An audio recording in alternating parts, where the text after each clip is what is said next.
आदरणीय सभापति जी, आदरणीय सभी सम्माननीय वरिष्ठ सांसदगण, सबसे पहले मैं आदरणीय सभापति जी को आपको इस सदन की तरफ से और पूरे देश की तरफ से बहुत बहुत बधाई देता हूं।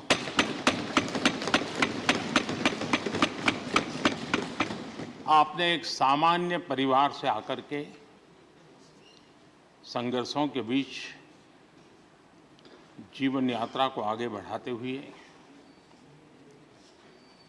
आज जिस स्थान पर पहुंचे हैं वो देश के कई लोगों के लिए अपने आप में एक प्रेरणा का कारण है।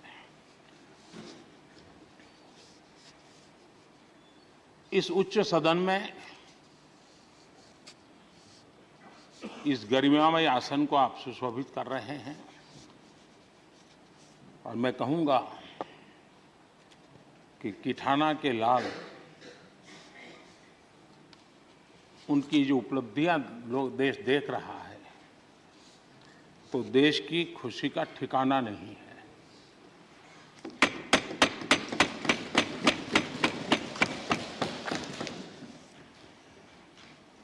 आदरणीय सभापति जी, ये सुखद अवसर है कि आज आर्म फोर्सेस फ्लैग डे भी है।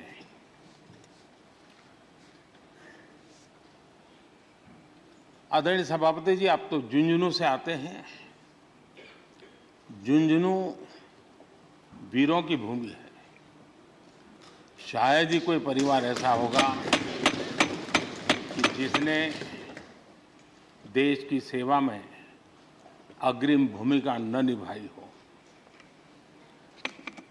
और ये भी सोने में सुहागा है कि आप स्वयं भी सैनिक स्कूल के विद्यार्थी रहे हैं। तो किसान के पुत्र और सैनिक स्कूल के विद्यार्थी के रूप में मैं देखता हूं कि आप में किसान और जवान दोनों समाहित हैं।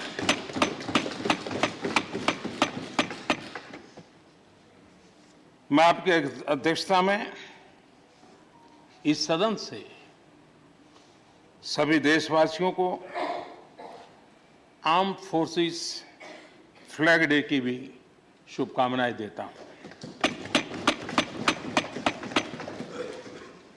मैं इस सदन के सभी आदरणीय सदस्यों की तरफ से देश के आर्म फोर्सेस को सैल्यूट करता हूं।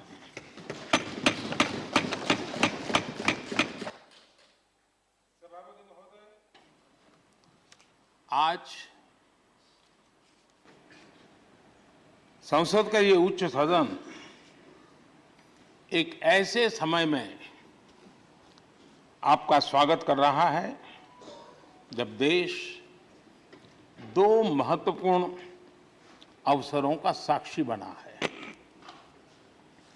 अभी कुछ ही दिन पहले दुनिया ने भारत को G20 समूह की मेजबानी का दायित्व सौंपा है। साथ ही ये समय अमृतकाल के आरंभ का समय है। ये अमृतकाल एक नए विकसित भारत के निर्माण का कालखंड तो होगा ही, साथ ही भारत इस दौरान विश्व के भविष्य की दिशा तय करने में भी बहुत अहम भूमिका निभाएगा। आदरणीय सभापति जी, भारत की इस यात्रा में हमारा लोकतंत्र, हमारी संसद, हमारी संसदीय व्यवस्था, उसकी भी एक बहुत महत्वपूर्ण भूमिका रहेगी। मुझे खुशी है कि इस महत्वपूर्ण कालखंड में उच्च सदन को आपके जैसा सक्षम और प्रभावी नेतृत्व मिला है। आपके मार्गदर्शन में हमारे सभी सदस्यगण अपने कर्तव्यों का प्रभावी पालन करेंगे। ये सदन देश के संकल्पों को पूरा करने का प्रभावी मंच बनेगा। आदरणीय सभापति महोदय, आज आप संसद के उच्च सदन के मुखिया के रूप में अपनी नई जिम्मेदारी का औपचारिक आरंभ कर रहे हैं। इस उच्च सदन के कंधों पर भी जो जिम्मेदारी है, उसका भी सबसे पहला सरोकार देश के सबसे निचले पायदान पर खड़े सामान्य मानवीय के हितों से ही जुड़ा है। इस कालखंड में देश अपने इस दायित्व को समझ रहा है और उसका पूरा जिम्मेदारी से पालन कर रहा है। आज पहली बार महामहिम राष्ट्रपति श्रीमती द्रौपदी मुर्मू के रूप में देश की गौरवशाली आदिवासी विरासत हमारा मार्गदर्शन कर रही है। इसके पहले भी श्री रामनाथ कोविंद जी ऐसे ही वंचित समाज से निकलकर देश के सर्वोच्च पद पर पहुंचे थे और अब एक किसान के बेटे के रूप में आप भी करोड़ों देशवासियों की, गांव, गरीब और किसान की ऊर्जा का प्रतिनिधित्व कर रहे हैं।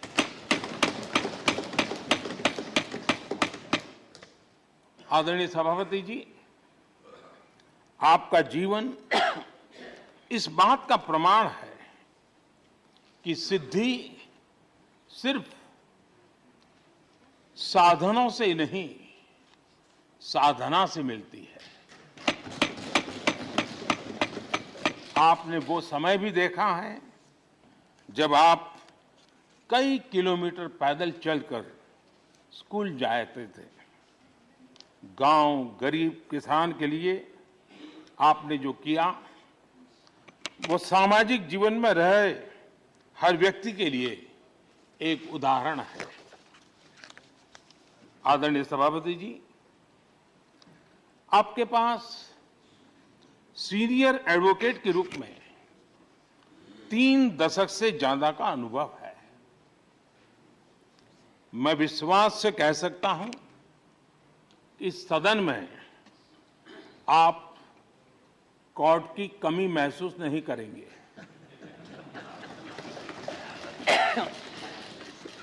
क्योंकि राज्यसभा में बहुत बड़ी मात्रा में वो लोग ज्यादा हैं जो आपको सुप्रीम कोर्ट में मिला करते थे और इसलिए वो मूड और मिजाज भी आपको यहां पर जरूर अदालत की याद दिलाता रहेगा। आपने विधायक से लेकर सांसद, केंद्रीय मंत्री, गवर्नर तक की भूमिका में भी काम किया है। इन सभी भूमिकाओं में जो एक बात कॉमन रही वो है देश के विकास और लोकतांत्रिक मूल्यों के लिए आपकी निष्ठा। निश्चित तौर पर आपके अनुभव देश और लोकतंत्र के लिए बहुत ही महत्वपूर्ण है। आदरणीय सभापति जी, आप राजनीति में रहकर भी दलगत सीमाओं से ऊपर उठकर सबको साथ जोड़कर काम करते रहे हैं। उपराष्ट्रपति के चुनाव में भी आपके लिए सबका वो अपनापन हमने स्पष्ट रूप से देखा। मतदान के 75% वोट प्राप्त करके जीत हासिल करना अपने आप में अहम रहा है। आदरणीय सभापति जी, हमारे यहां कहा जाता है नयति इति नायकः, अर्थात जो हमें आगे ले जाए वही नायक है। आगे लेकर जाना ही नेतृत्व की वास्तविक परिभाषा है। राज्यसभा के संदर्भ में ये बात और महत्वपूर्ण हो जाती है क्योंकि इस सदन पर लोकतांत्रिक निर्णयों को और भी रिफाइंड तरीके से आगे बढ़ाने की जिम्मेदारी है। इसलिए जब आपके जैसा जमीन से जुड़ा नेतृत्व इस सदन को मिलता है तो मैं मानता हूं कि ये सदन के हर सदस्य के लिए सौभाग्य है।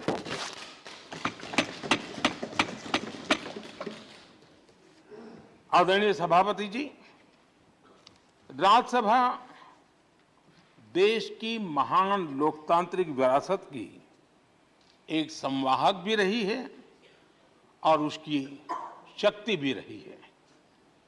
हमारे कई प्रधानमंत्री ऐसे हुए जिन्होंने कभी न कभी राज्यसभा सदस्य के रूप में कार्य किया। अनेक उत्कृष्ट नेताओं की संसदीय यात्रा राज्यसभा से शुरू हुई थी। इसलिए इस सदन की गरिमा को बनाए रखने और आगे बढ़ाने के लिए एक मजबूत जिम्मेदारी हम सभी के ऊपर है। आदरणीय सभापति जी, मुझे विश्वास है कि आपके मार्गदर्शन में ये सदन अपनी इस विरासत को, अपनी इस गरिमा को आगे बढ़ाएगा, नई ऊंचाइयां देगा। सदन की गंभीर चर्चाएं, लोकतांत्रिक विमर्श लोकतंत्र की जननी के रूप में हमारे गौरव को और अधिक ताकत देंगे। आदरणीय सभापति महोदय जी, पिछले सत्र तक